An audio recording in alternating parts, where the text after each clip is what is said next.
Pwede pa rin namin ihabol si Chichi kahit na 2 buwan na nagsimula ang klase. Eh, naawa naman kami kaya napagdesisyonan namin na papasukin na rin siya. Eh, kaya lang, kailangan natin ng pera para sa kanyang mga uniforme, libro. Eh, kapos kami ng lola niyo ngayon. Kaya pasensya na dahil sa inyo ulit kami hihiram. Lo, wala naman pong problema yun eh. Ako din po, magko-contribute ako.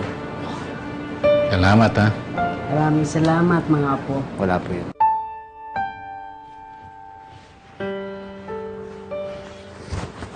Nanay, gising na po! Nanay! Nanay, gising na po! Nanay! Chichi!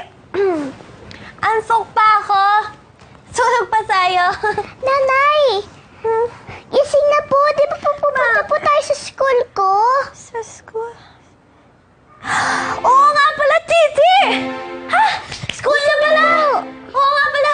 Ano nga ba yun? O, halika na! Sorry lang po kung ano bang tawin. Sige, ayusin ko muna to. Saan yun? Ito yun. Yan. Sige, nanay. Sige. Ikaw din. Nakalimutan pa po ako. Pulgas, iwan ka dito ah. Ito yun eh. Tapos? Ito po sa'yo. Sama. Teka lang. Ano yun? Ay, may nakalimutan tayo. Good morning! Happy lang! Sige po, nanay. Maligo na po tayo. Teka lang, dance muna tayo. Tan. Halika na, late ka na. Ano nga? Ay, sino una? Sabay na tayo tapos sampu mo yung buhok ko.